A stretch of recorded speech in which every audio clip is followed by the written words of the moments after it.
Bom, nesta terceira edição do programa Perspectiva, né, que é um programa de entrevista do nosso projeto Cine Debate História, né, contamos com a colaboração do professor Carlos Zacarias Figueroa de Sena Júnior, que é graduado em História pela Universidade Católica de Salvador, mestre em História pela Universidade Federal da Bahia, doutor em História pela Universidade Federal de Pernambuco, professor associado 1 do Departamento de História e do Programa de Pós-Graduação em História da Universidade Federal da Bahia, onde coordena um grupo de pesquisa História dos Partidos, Movimento de Esquerda na Bahia, e atua como pesquisador no Centro de Estudos e Pesquisas em Humanidades, CRH. Tem dezenas de artigos publicados em periódicos nacionais e é autor de diversos livros. Dentre eles destacamos Foi Golpe, o Presente como História, uma publicação recente de 2018, Contribuição à Crítica da Historiografia Revisionista, em coautoria, publicado em 2017, De Tédio Não Morremos, Escritos pela Esquerda, Capítulo de História dos Comunistas no Brasil, Os Impasses da Estratégia, Os Comunistas, o Antifascismo e a Revolução Burguesa no Brasil, e O Estado Novo, as múltiplas faces de uma experiência autoritária, em coautoria com Paulo Santos Silva. Diante dessa produção acadêmica, muito voltada para a discussão da história política, que o Cine Debate indicou o professor Carlos Zacarias para tratar dessas concepções da nova história política e de temas contemporâneos do Brasil. Professor Carlos Zacarias, muito obrigado pela aceitação do convite e participar mais uma vez aqui do Cine Debate. Prazer meu, muito feliz de estar aqui conversando com você, reencontrando novamente com você.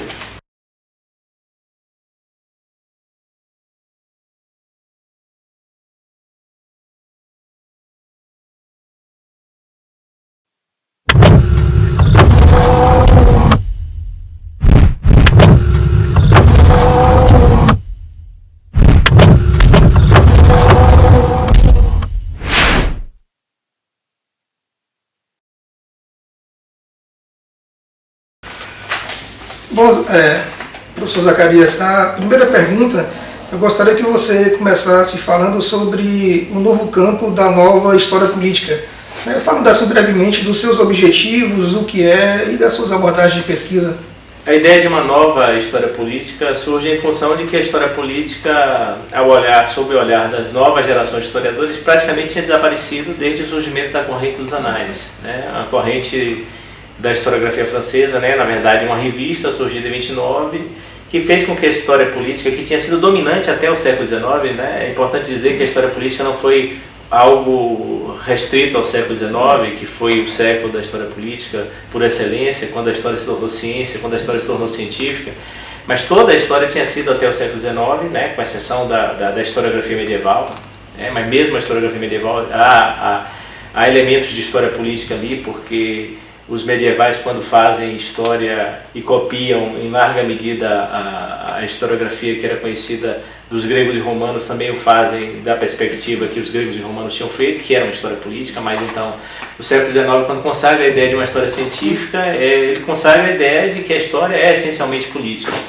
E quando vem a corrente dos anais, ele chama a atenção para o fato de que a história, o passado, não se restringe apenas ao político, ou pelo menos a forma como o político era retratado. A história dos anais praticamente inviabiliza que as novas gerações queiram estudar a história política. E essa história política ressurge nos anos 60, 70, e vem aquele texto manifesto de René Rémond por uma história política, que é na verdade um texto manifesto organizado por ele com vários autores, que dá a ideia de que há uma nova história política. Do meu ponto de vista, essa adjetivação de nova não é necessária.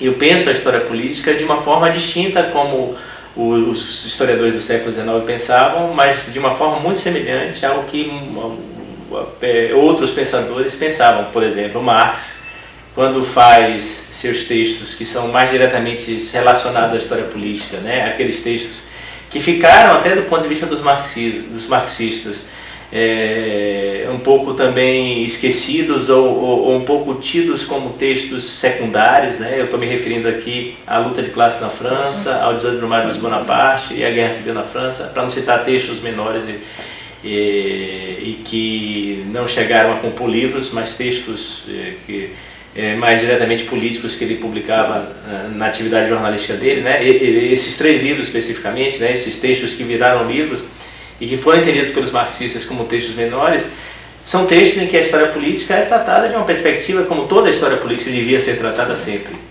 Porque a política não paira acima do mundo, a política tem pés no chão. E, portanto, a política é algo que se relaciona ao mundo material, ao mundo cultural, ao mundo econômico, ao mundo das classes. É o que Marx dizia. Então, eu não concebo nenhuma história política que não seja também uma história política e social.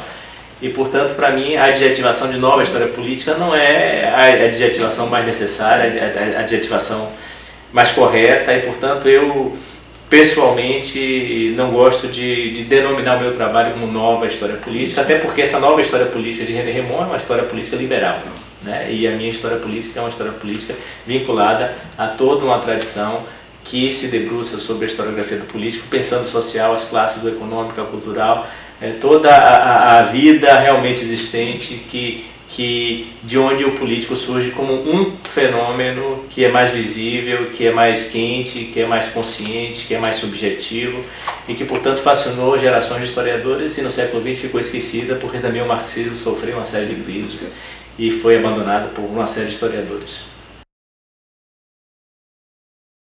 Em relação, professor Zacarias, à historiografia e pesquisa, como ponto de partida, o que os jovens estudantes, né, deveriam ler inicialmente para conhecer um pouco da trajetória dos partidos de esquerda no Brasil? Olha, nós temos vários partidos de esquerda, né? O grande partido da esquerda brasileira é o PCB, um partido fundado em 22, que é a mãe, o pai de todas as organizações que vêm no período seguinte. Mesmo aquelas que não surgem do PCB, surgem matizadas pelo que foi o PCB.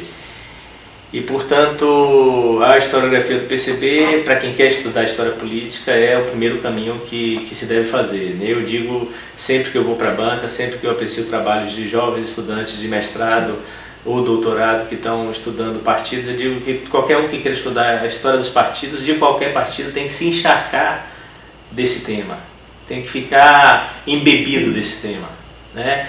E não se pode ficar embebido desse tema sem começar pelo começo, né? A história do PCB é uma história matriz, é uma história que informa, é uma história que é edificadora de todas as outras histórias, né? E por ser o partido mais antigo, mais estudado, o PCB também tem a maior produção sobre si, né? É um partido que vai completar 100 anos em 2022, né? E um partido fundado em 22. E o partido também sofreu diversas circunstâncias de crises e quase desaparecimentos e reinvenções e dissidências, né, que geraram outras correntes que também são estudadas de uma outra forma. Eu diria que para estudar o PCB há grandes obras dedicadas ao PCB, né? Tem Edgar Carone, que reuniu os primeiros trabalhos em fins da década de 70 e publica no início da década de 80, né? Trabalhos que sobre o PCB, inclusive, levantam pela primeira vez a documentação sobre o partido, né, que viveu a maior parte do tempo na clandestinidade. Assim, os jovens não sabem, mas o PCB teve curtíssimos períodos de legalidade. O período mais longo de legalidade do PCB, e aí eu incluo o PCdoB, que surgiu em 62, é justamente depois de 85. Né? De 1985, processo de abertura, então esses partidos surgem, mas um pouco antes, já no processo de transição, de redemocratização, Edgar Carone reúne esses textos. Eu acho que Edgar Carone é uma boa porta de entrada, mas há grandes livros sobre o PCB, o texto de Marli Gomes Viana, né? Revolucionário de 35, Sonho e Realidade, que ela publicou pela primeira vez pela Companhia das Letras, depois publicou pela Expressão Popular. É um livro fascinante, é um livro muito bom, que retrata a chamada intentona comunista, na verdade o Levante de 35, este episódio que é marcante na história brasileira, que é marcante na vida do PCB, que é definidor, né, de tantas coisas, porque o Estado Novo surge também muito em função da ideologia anticomunista, que é desencadeada ou amplificada, que recrudesce a partir da chamada intentona comunista, né? O livro de Marli Viana é muito importante, né? Sobre um período próximo ali do de Marli Viana, o livro de Dantes Carepoves, né? A Luta Subterrânea, é um livro também muito bom, que fala de um momento em que o PCB vive uma crise interna muito profunda. Essa crise tem relação com a própria intentona, com a linha putschista que o PCB tinha abraçado, né, uma linha que leva ao desastre de 35 e abre um flanco de desagregação e que termina fazendo surgir uma corrente que é expulsa do PCB, que é a corrente dirigida por Hermínio Saqueta, que é uma figura importantíssima, que vai compor uma outra tradição vinculada ao PCB, mas oriunda dessa tradição terceiro internacionalista, mas uma tradição que é a tradição do trotskismo. Nós temos sobre o trotskismo um livro que é o livro sobre as origens do trotskismo, um livro de José Castilho Marques Neto, Solidão Revolucionária, sobre Mário Pedrosa, que é um livro também muito bom. Esse de Dani Scarepovs, Luta Subterrânea, é o meu livro sobre o PCB, a União Nacional, esse período aí do antifascismo, um período... Que é a sua tese de doutorado, né? A minha tese de doutorado transformou em livros, em parte da estratégia, Os Comunistas do Antifascismo e a Revolução Burguesa no Brasil. Eu acho que esse livro tem uma atualidade em função do momento que a gente vive politicamente, da gente pensar como é que os nossos ancestrais enfrentaram os fascismos, e na época o PCB tinha um desafio enorme que era derrotar a ação integralista brasileira. Para além do PCB tem esse de José Castilho Marques Neto sobre o Mário Pedrosa, Solidão Revolucionária, mas tem o de Mário Leal sobre o pós-trotskista, chama A Esquerda da Esquerda, que é um livro também muito bom. As grandes correntes da esquerda são o PCB, a corrente trotskista, que é mais antiga, embora sejam sempre correntes muito marginais e muito pequenas, as correntes maoístas, que tiveram um período de vida mais intenso nos anos 60, e que tem alguns trabalhos esparsos. Eu recomendaria ao jovem que quer enveredar para estudar o maoísmo, a luta armada, o próprio PCdoB, que acessasse os textos que estão reunidos naquela coleção A História do Marxismo no Brasil, que é um projeto que começa, é um projeto que leva muitos anos para ser concluído, termina dando ensejo a 6 volumes que são publicados no final das contas, os 6 pela editora da Unicamp, mas o projeto começa nos anos 80 pela Paz e Terra. Mas a crise dos partidos, da esquerda, do marxismo, na verdade é uma crise dos marxistas, como diz Aurelino Coelho, que eu vou falar que tem um grande livro sobre o PT, a crise dos marxistas termina impedindo que esse projeto de uma história do marxismo no Brasil, que repete a história do marxismo de Eric Hobsbawm, quer dizer, é uma série de 12 volumes de Eric Hobsbawm, que é fantástica aquela série, Hobsbawm organiza, 12 volumes sobre a história do marxismo. No Brasil se faz isso, começa nos anos 80 e só vai ser concluído no início do século XXI. A Paz e Terra começa a publicar e quem termina de publicar é a editora da Unicamp, que termina publicando depois os 6 volumes. Quem quiser estudar isso, eu recomendo que estude a história do marxismo no Brasil. E tem a coleção As Esquerdas no Brasil, organizada por Daniel Arão Reis e Jorge Ferreira, que tem uma série de artigos sobre a esquerda. Tem artigos bons, muito bons, tem artigos medianos e tem artigos que eu acho que são mais modestos. Então quem quer estudar, que quer tomar um primeiro contato, essas obras, essas coletâneas são um bom ponto de aproximação. E para concluir, eu acho que não se pode pensar a história das esquerdas e dos partidos sem pensar o PT. Isso. Um grande livro que eu acho que abre uma reflexão sobre o que é aquela novidade na esquerda brasileira é o livro de Eder Sader, Quando Novos Personagens Entraram em Cena. É um livro da Paz e Terra, do início dos anos 90. Eder Sader morre muito precocemente e esse livro é um livro fabuloso, que ele reflete sobre o que é essa novidade, sobre o que é o PT. Ele é um sociólogo, mas ele é um autor que experimenta muitos historiadores que estão começando a penetrar no Brasil, especialmente Thompson. Não só historiadores, mas também filósofos. Ele testa Foucault, acho que até um certo ecletismo na obra dele, mas não chega a comprometer o resultado final. Acho que é uma grande obra, já é um clássico, Quando Novos Personagens Entraram em Cena.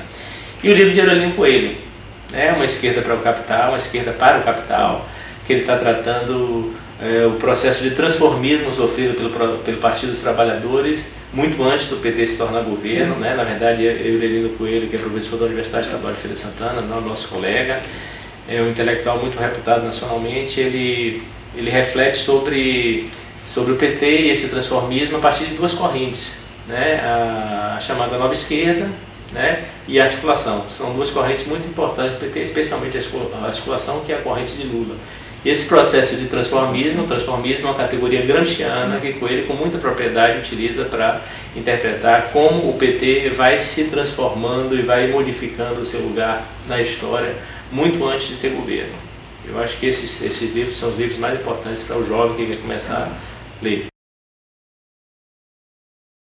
E diante desse passeio historiográfico que você apresentou muito bem, e das bancas, né, das bancas que você participa, né, como examinador, e também dos seus trabalhos aqui no programa de pós-graduação em História na UFBA, teria alguns temas ainda que, no campo da história política, no campo dos partidos de esquerda, aqui na Bahia, que você acha que pode ser explorado pelos estudantes? Sim, alguns temas interessantes assim que podem ainda ser explorados? Sem dúvida. Como nós temos uma área de história muito interiorizada, eu acho que os partidos comunistas ainda não foram suficientemente estudados no interior do Estado.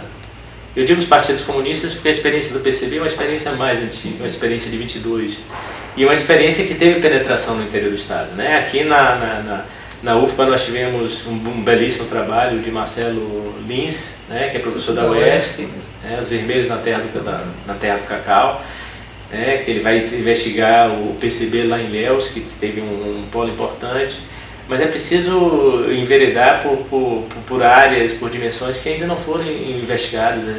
A ligação do PCB com a região de Cachoeira, São Félix ali, né,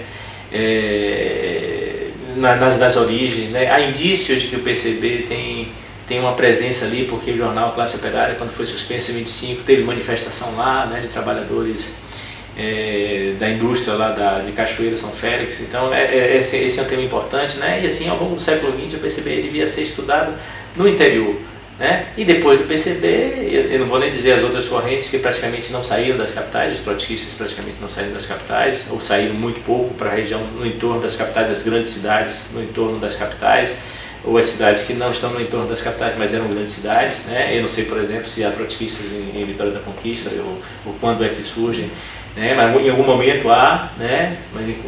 Mas é uma experiência mais recente, mais antigo, eu, salvo engano, não tenho notícia disso, pelo menos não vi nenhum trabalho. Mas além do PCB, o PT, né? O PT já é uma experiência que os historiadores devem se debruçar mais, né? Já vem se debruçando sobre dimensões mais macro, né? Mas é preciso também se debruçar sobre dimensões mais locais, né? Aqui sobre Feira de Santana nós temos o trabalho de Igor Gomes, que é professor do IFBA, né? E é membro do nosso grupo, né? Foi membro do nosso grupo há muito tempo, depois saiu por causa do doutorado, já concluiu o doutorado dele. Mas o trabalho de mestrado dele na UF sobre o PT em Feira de Santana é um trabalho interessante, porque também desloca o olhar do PT das capitais para o interior. Então eu acho que os jovens estudantes, né, falando para cursos que são muito interiorizados, devem tentar ver em que medida experiências de esquerda existiram nas suas cidades, né? E não só a esses partidos, mas experiências de esquerda ligadas ao brizolismo, né? Eu tenho uma orientanda, Suane Cristino, que fez sobre a Frente de Mobilização Popular em Una, né? Um trabalho muito interessante. Ricardo de Assis Soares, que fez sobre o PCB em Alagoinhas, e agora fez o mestrado, agora está fazendo doutorado sobre o PCB em Alagoinhas, né? E ampliar o nosso foco de análise, porque no final das contas o Brasil não se restringe apenas às capitais, né? Muito antes disso, o Brasil sempre foi um país muito rural e só se torna um país urbano nos anos 50, e inclusive os partidos de esquerda refletem essa experiência. Um tema atual, Zacarias, de respeito às fake news, né? As fake news tiveram um papel importante no processo eleitoral em 2018 no Brasil, como haviam tido também nos Estados Unidos em 2016, né? Além do campo político, as fake news atacam o conhecimento, a ciência, quando afirmam que a Terra é plana e que vacinas não servem para nada. Em breve palavras, qual o impacto desse fenômeno social digital para a saúde das democracias e para o conhecimento? O problema é se me pedir isso em breves palavras, né? Isso foi definidor, né? Isso ganhou a eleição no Brasil, né? Isso ganhou a eleição dos Estados Unidos. Isso venceu as eleições, o plebiscito na Inglaterra sobre a saída, que definiu a saída da Inglaterra, da Grã-Bretanha, da zona do euro, né? Da União Europeia, né? O Brexit. Aliás, tem um filme interessantíssimo, né? Que fala sobre o Cummings, como é esqueci o Dominic Cummings, que organiza a campanha do Brexit, né, e como é que eles utilizam na base do algoritmo que captura as emoções das pessoas pelas redes sociais, uma campanha política avassaladora. E essa campanha política não mede esforços em dizer mentiras, porque é uma política feita em termos muito distintos do que a gente conhece. Jairo, a gente estava acostumado a um tipo de política que, por mais que a gente divergisse dos adversários, por mais que a gente visse adversários se degladiando, havia uma linha imaginária da qual os adversários não ousavam ultrapassar, né? Então você podia ver troca de acusações, campanhas muito como a gente chamava de baixo nível, mas havia uma linha de demarcação, uma linha limítrofe que as candidaturas não ousavam ultrapassar, né? E essa linha dizia que algumas mentiras até eram aceitáveis, mas não na forma como essas mentiras passaram a se constituir em verdades, né? Então hoje, isso que a gente chama de fake news ganhou uma conotação avassaladora, né? E estabeleceu um outro dispositivo de racionalidade que impede o debate, né? Imagine você, recentemente nós tivemos na UFBA, talvez vocês tenham acompanhado, na Faculdade de Economia, uma discussão sobre um filme que foi lançado pelo Brasil Paralelo, sobre 1964, se esse filme podia ser passado na UFBA, né? Houve um pedido para que esse filme fosse exibido e houve uma discussão na congregação da Faculdade de Economia. Eu fui convidado para ir, falei como historiador lá, e eu achava que, acho e defendo, esse filme não pode ser passado, porque se a gente der margem a qualquer tipo de mentira, qualquer fraude sobre qualquer coisa, a universidade vai perder tanto tempo discutindo isso. Não é legítimo a gente discutir se a Terra é plana dentro da universidade, isso é um tema já superado. Não é legítimo a gente discutir se foi ou não um golpe dentro da universidade, isso é um tema que já foi superado. Não é legítimo a gente discutir dentro da universidade se há ou não há aquecimento global, esse tema já foi superado. Não é legítimo a discutir se as vacinas fazem ou não, esse tema já foi superado. Se a gente tiver que dar passos atrás em função da pressão que essa dimensão que ganhou as fake news na sociedade brasileira e mundial ganhou e repercutiu, se a gente tiver que dar passos atrás, a gente vai perder, gastar um imenso esforço. E eu digo, não é possível convencer essas pessoas que acham que a Terra é plana, que não há aquecimento global, que as vacinas fazem mal e que não houve golpe. Do contrário, não há como convencer uma pessoa que acha que o nazismo é de esquerda. Do contrário, essa pessoa que parte do princípio de que o nazismo é de esquerda não tem nenhum conhecimento da história ou discute em bases infinitesimais irracionais sobre o assunto. Não é possível discutir, né? Porque a pessoa tem um ponto de partida ideológico firmado que não vai levar ela a discutir racionalmente com você. Então qualquer um que se meta a discutir isso está fadado a fracassar, vai ser derrotado no debate, porque quem quer que venha assistir isso não está interessado num debate racional sobre as coisas, está interessado em acusar o outro de ser esquerdista, comunista, né, de estar ali alinhado com a Venezuela, com Cuba, com o marxismo cultural, com o gramscismo, o que quer que seja. É terrível isso, mas a gente tem que dizer, a universidade não se presta a discutir qualquer coisa e o princípio fundamental que norteia a universidade é a razão. A razão é o motivo pelo qual nós discutimos aqui qualquer coisa, mas não discutimos se a Terra é plana. Isso não é qualquer coisa, isso é absolutamente fora de propósito, fora de qualquer princípio elementar de racionalidade. E a forma, né, como as fake news se propagam rapidamente, né, em função das novas tecnologias, né, como você bem falou inicialmente, que mentiras, né, acusações, né, em campanhas políticas, eleitorais, sempre existiram. Só que agora está o fenômeno, né, do WhatsApp e o fenômeno da velocidade da informação. Daí isso atinge milhões, né, de pessoas em poucas horas, né, em poucos dias. Então uma mentira muito bem elaborada aqui, no dia seguinte já foi visualizada por milhões de pessoas, né? E são pessoas que compartilham, né, essas notícias falsas, e são pessoas que na maior parte das vezes, né, têm um certo descrédito e não gostam de conhecimento, não gostam da razão, né? Da ciência. A ciência... Nós fomos surpreendidos da pior forma sobre isso. Nós estávamos preocupados com outras coisas. né? Nessa eleição nós estávamos preocupados com o tipo de debate que ia se dar, mas não imaginávamos que esse debate já estava acontecendo há pelo menos 10 anos nas redes sociais. As pessoas estavam sendo alimentadas por informações falsas e nós não nos demos conta, nós negligenciamos isso, porque essas informações falsas também chegavam de alguma forma até nós recebíamos pelo WhatsApp e a gente ria, ou a gente apagava, ou a gente negligenciava, ou a gente no máximo questionava quem mandou isso, isso não é verdade, tal, e ignorava. Né? Mas imagine, pessoas alimentadas na base, Jairo, isso é importantíssimo, a gente precisa estudar isso, a gente precisa compreender o que significa isso. Né? A campanha que Dominic Cummings fez sobre o Brexit nos Estados Unidos, ele envolve esse grupo que está discutindo, que está aplicando e começa a testar esse uso do algoritmo para pensar na emoção das pessoas. Né? As formas de manipulação são infinitamente superiores hoje. A gente tinha uma manipulação pela televisão, que a gente ainda tem, né? A gente assiste, por exemplo, a TV Globo, quando se fala da reforma da Previdência, só tem um ponto de vista. Né? Qualquer pessoa mais bem informada olha aquele ponto de vista ali único e vê a posição da Globo. A Globo é a favor da reforma da Previdência, só consulta os mesmos especialistas, só há gente que defende. Né? Então nós sabemos mais ou menos como a manipulação da TV opera. E a manipulação da TV opera, do canal aberto, opera milhões de pessoas. Né? E milhões de pessoas, as pessoas são muito diferentes. Né? Então, uma coisa que funciona bem para uma camada, um setor, um nicho, não funciona bem para outro. De repente, essa turma descobriu que eles podem fazer formas de manipulação direcionada para aquelas pessoas, porque elas conhecem o mundo das pessoas. Então, não é uma rede de televisão que fala para milhões de pessoas e funciona com uns e não funciona com outros. Não, o que não funciona com nas redes sociais não chega para essa pessoa, só chega aquilo que funciona.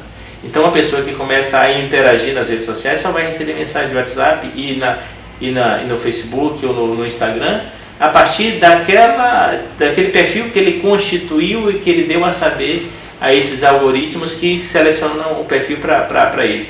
Acho que as pessoas devem estar mais ou menos informadas sobre isso, mas é importante a gente dizer, se eu puser no Google uma busca, o resultado que dá para mim é diferente do que dá para você, é diferente do que dá para as pessoas que estão aqui nessa sala, é diferente para quem está assistindo ali, porque o resultado que dá para mim é de acordo com aquilo que eu busco, aquilo que eu leio, aquilo que eu acesso, é direcionado.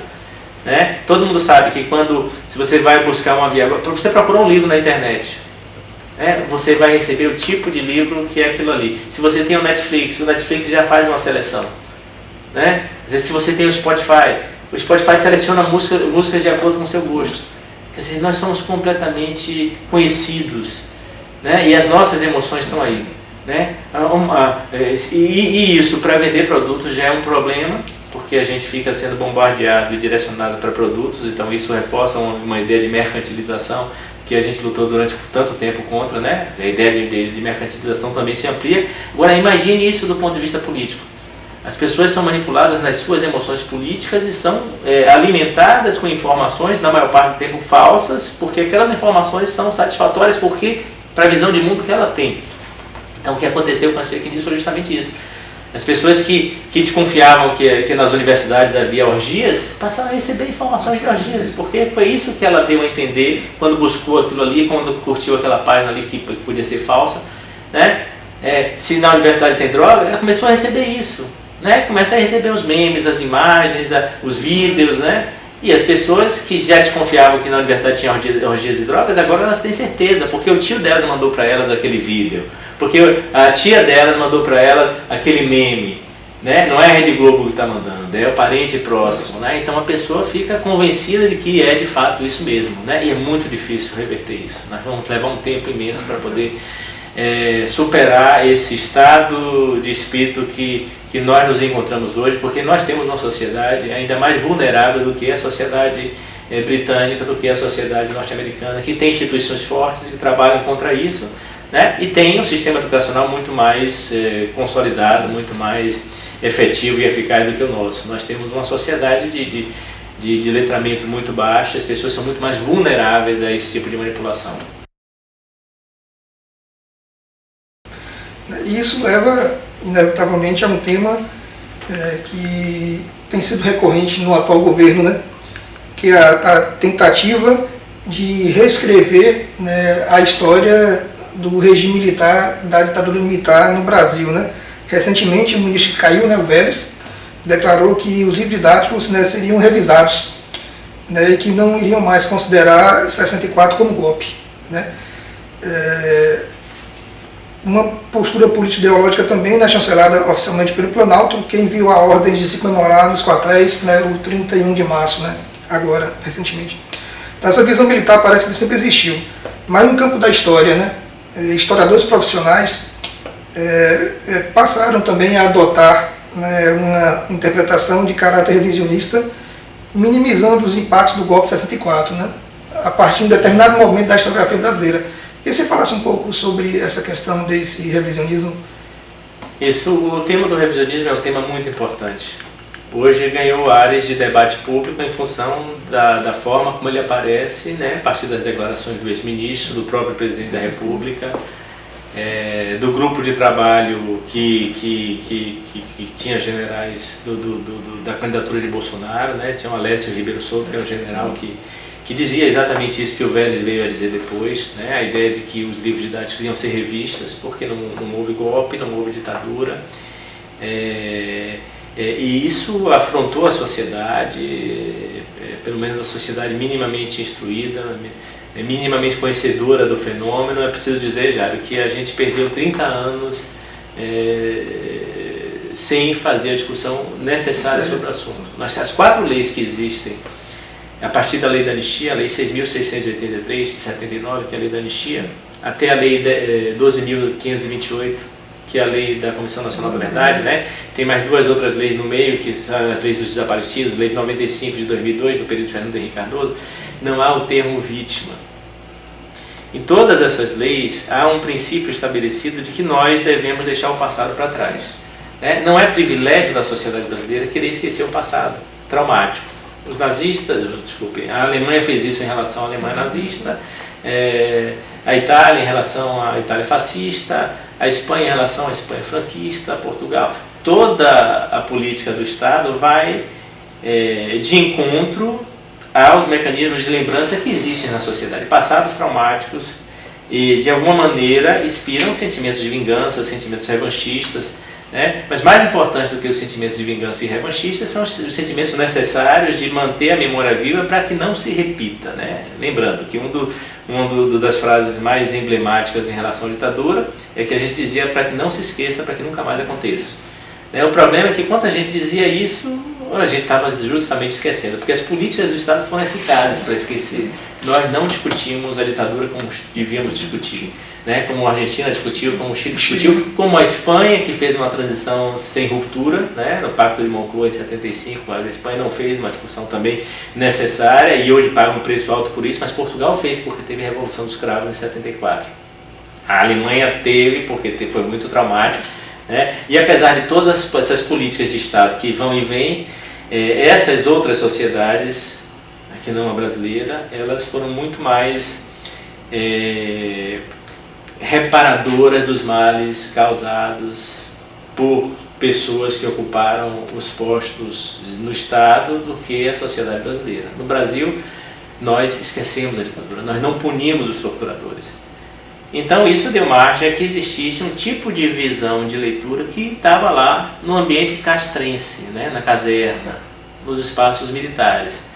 Eu lembro que quando eu fui presidente da AMPU na Bahia, entre 2010 e 2012, e Durval Muniz Albuquerque era presidente da AMPU Nacional, Durval, através da AMPU Nacional, fez uma representação ao governo de Dilma Rousseff que impedisse que aqueles livros que eram utilizados nos colégios militares continuassem a ser utilizados, livros de história, estou falando. Porque os livros não diziam que havia um golpe, que tinha havido um golpe. Falavam de revolução democrática, de revolução de redentora, né, tudo aquilo que pairava no imaginário militar, né? Isso não foi muito adiante, mas foi importante a representação que a AMPU fez, porque estava disputando esse caminho. Mas não era nada muito grave, né? Ou pelo menos a gente achava que não, porque estava no ambiente militar. Enquanto isso acontecia, se restringir ao ambiente militar, do lado de fora havia historiadores, como você está dizendo aí, já praticando o revisionismo, né? Meus colegas não gostam de ser chamados de revisionistas, mas alguém que diz que em 64 para além da direita golpista, havia uma esquerda que também não amava a democracia, que era golpista, está praticando um revisionismo. Né? Qual é a diferença desse tipo de interpretação para a interpretação do filme do Brasil Paralelo, que diz que o Brasil estava ameaçado pelos comunistas? Né? A única diferença é a sofisticação, porque os historiadores acadêmicos fazem isso de forma mais sofisticada.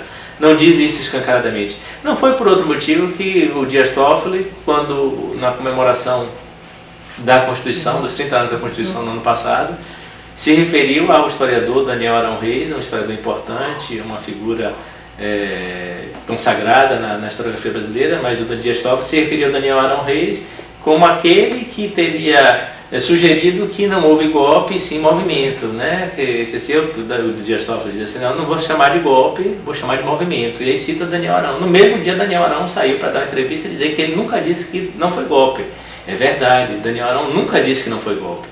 E ele disse que a tese que o Dias Toffoli teria citado estaria mais inspirada na ideia que Argelina Sheibuk Figueiredo, uma cientista política da Unicamp, teria importado da Argentina, que é a tese dos dois demônios. Porque na Argentina o grande debate que deu origem à discussão lá sobre o Nunca Mais, né? Que é o tipo do Brasil Nunca Mais lá, o Nunca Mais, mas o Nunca Mais lá fez uma espécie de conciliação com os ditadores, dizendo que a esquerda também cometeu excessos. Né? Então Nunca Mais às vezes também queria dizer que nunca mais terrorismo. Né?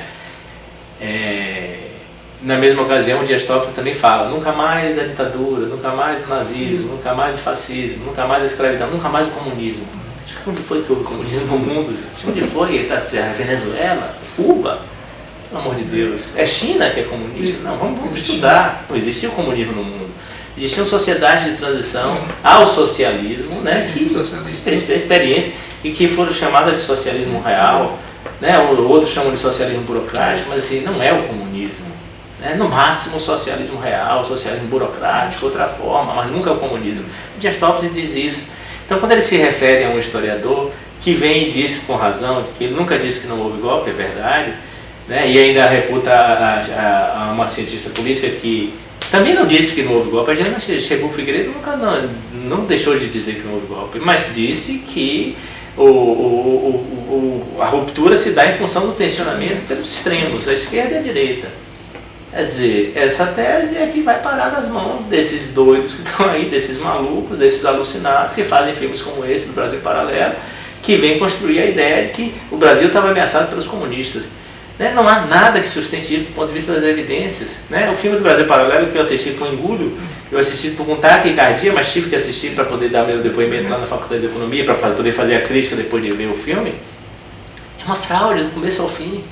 Não há um historiador sério dizendo, não há um historiador ali entrevistado, não há ninguém que se conheça na academia que se arvorasse a dar um depoimento ali naquele filme, que é um absurdo. Os caras constroem uma tese de que há uma ameaça em 64 em função da presença dos comunistas aqui através do serviço secreto da Tchecoslováquia. Né?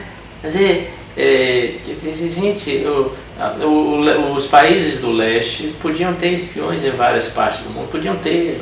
Daí você acreditar que a presença de espiões soviéticos, tchecos, húngaros, búlgaros no Brasil significasse que o Brasil estava prestes a sucumbir a uma ditadura como a cubana, como eles dizem, né? É absurdo. A ditadura branda em 2009, né? A Folha de São Paulo, né? Em 2009 eu lembro, estava gerou um debate acalorado nos editoriais, críticas, respostas, né? Isso. Envolvimento de historiadores. E lembra, a Folha de São Paulo pediu desculpa depois. Né, porque não se pode julgar um regime pela quantidade de mortos que ele estabeleceu. Não é assim que se julga um regime. A ditadura não é mais ditadura porque mata mais. Ditaduras são iguais. Né? Ditadura é quando há censura, quando há medo, quando o Estado foi tomado de assalto por grupos que romperam a ordem institucional, como foi em 64. Independente da quantidade de mortos que a ditadura brasileira produziu, ela foi tão ditadura quanto a chilena, a argentina, a paraguaia e outras que são homenageadas e amadas pelo nosso presidente hoje. Bom, Zacarias, fechando aqui, o PT, partido que nasceu na militância política de esquerda, ficou no poder de 2003 a 2016. eu gostaria que você abordasse 2 pontos. O primeiro é os avanços sociais desse período, se pudesse fazer uma síntese. E o segundo é se os partidos de esquerda e movimentos sociais não saíram às ruas para defender o mandato de Dilma Rousseff em 2016. Né? Na campanha eleitoral de 2018, tiveram dificuldades em se entenderem, digamos, os partidos de esquerda. A esquerda no Brasil está igual à foto célebre de Erno Schneider, em que mostra Jânio Quadros em 61 sem saber para que lado ir. Aquela foto que ele está com os pés, né? Um para o pé direito virado para a esquerda e o pé esquerdo virado para a direita. Não, eu acho que o Brasil está indo para o fundo do poço, né? É um caminho que a gente tomou, né? Eu acho que esse caminho que foi tomado é um caminho que a gente lamenta, né? Eu acho que é reversível, não sei em quanto tempo a gente vai reverter isso. É muito triste que a gente tenha chegado a isso, né? Eu não sou entusiasta da experiência do PT, né? Mas muito menos entusiasta do golpe que foi efetivado contra o PT, né? E por isso organizei a disciplina do golpe aqui, por isso eu escrevi o livro, né? E escrevi uma série de artigos sobre o golpe que se desencadeou e que produziu essa desorganização institucional, essa forma que nós estamos vivendo aqui, que era inimaginável alguns anos atrás, né? Há 6, 7 anos atrás, ninguém imaginava que isso fosse acontecer. Né? Mas assim, é preciso dizer que o PT é muito responsável pelo que acontece no Brasil. É também vítima, né, dos seus próprios erros e eu não creio que o PT seja capaz de fazer autocrítica sobre os erros que cometeu. Né? E eu fazer um parênteses aqui, eu não cobro nenhuma autocrítica ao PT como a maior parte da imprensa cobra e muitos colegas meus cobram. Né? Porque o PT se meteu em corrupção. Né? Não é esse tipo de autocrítica que eu estou fazendo, estou cobrando. Né? Inclusive eu acho que a autocrítica a gente nem cobra, né? Porque se impõe a autocrítica não é autocrítica, é uma crítica imposta de fora, então deixa de ser autocrítica. Mas o PT tinha que refletir sobre a sua própria experiência. Né? A entrevista de Lula, apesar de mostrar uma figura gigante diante do que é a política atual, uma figura que conhece o Brasil em profundidade, Lula é uma figura que conhece o Brasil em profundidade, que conhece a geopolítica internacional em profundidade, ele demonstra isso, mas é uma entrevista de alguém que não compreendeu, né, os motivos pelos quais nós estamos vivendo isso. Né? A experiência de conciliação estabelecida pelo PT, que arrastou consigo figuras, só para falar das figuras visíveis, da política nacional das mais bizarras, né? José Sarney, Paulo Maluf, Fernando Collor de Mello, né? O Michel Temer para o seu lado, né? Isso causou uma desconfiança profunda. O PT se confundiu com os movimentos sociais e com os movimentos sindicais ao ponto desses movimentos praticamente ficarem imobilizados em função do que era o governo do PT. Quando há o golpe contra Dilma em 2016, a dificuldade de resistir ao golpe é fruto da desconfiança que as pessoas tinham. Essa mobilização dos movimentos sociais, daqueles que acreditavam, né, que aquilo era um golpe que pudesse sair às ruas, né, para fazer um protesto. Né? E pessoas que tinham acabado de se frustrar com o governo Dilma. É bom a gente dizer, Dilma Rousseff assumiu o seu primeiro mandato de 2010 a 2014, ainda gozando de um período de expansão da economia. Vejam, o PT tem 4 governos, 2 de Lula e 2 de Dilma. O segundo de Dilma é pela metade. Mas entre o primeiro de Lula e o último de Dilma, que são períodos de crise econômica, o último de Dilma é uma crise econômica muito mais acentuada do que a crise que Lula pega, né? Cobram um preço alto. Né? O primeiro mandato de Lula é um mandato em que Lula não sai com altos índices de popularidade. Na verdade, a experiência de Lula no governo é julgada a partir do seu segundo mandato. O primeiro mandato de Lula é um mandato discreto sobre todos os pontos de vista que não dá para a gente discutir aqui. Né? Inclusive com a crise do mensalão. Né? Lula vai para o segundo turno na eleição em 2006 com o Geraldo Alckmin, uma figura absolutamente inexpressiva, né, que teve agora um dígito na eleição agora, uma figura inexpressiva. Tá bom, um partido que polariza com o PT o tempo todo, mas é uma figura inexpressiva. Por que o Lula não ganha no primeiro turno? Porque o primeiro mandato é um mandato discreto. O segundo mandato de Lula é um mandato inscrito no período de expansão da economia mundial, as commodities se valorizam, tem as descobertas no Brasil que depois do pré-sal, né? Quer dizer, o Brasil faz escolhas corretas, né? O governo de Lula, o segundo mandato especialmente, combina a fortuna da expansão da economia mundial com a virtude de fazer escolhas certas internamente. Com ganhos sociais. Com ganhos sociais. Né? Ampliação da rede da universidade pública, ampliação da universidade pública, dos IFES. Né? É bom a gente ter essa clareza para entender, né, do que é que nós estamos falando. Né? O segundo mandato de Lula se então goza disso e é o primeiro mandato de Dilma. Dilma bate recordes de popularidade que Lula tinha até 2013. 2013 é para nós o grande incógnito, o grande enigma e a grande chave explicativa do que vem depois. Eu não acredito nas narrativas dos petistas que dizem que 2013 é o início do golpe. Não há início do golpe ali. Né? Mas há o início da derrota do PT. Porque sendo governo e não fazendo escolhas corretas em 2013, e o que é que eu digo de não fazer escolhas corretas? É fazer como o José Eduardo Cardoso, que era ministro da Justiça e que fez coro com o Geraldo Alckmin enquanto a polícia estava batendo, massacrando os estudantes que estavam na rua por passe livre. As pessoas que foram para a rua por passe livre em 2006 estavam com bandeiras que eram bandeiras que o PT tinha abraçado.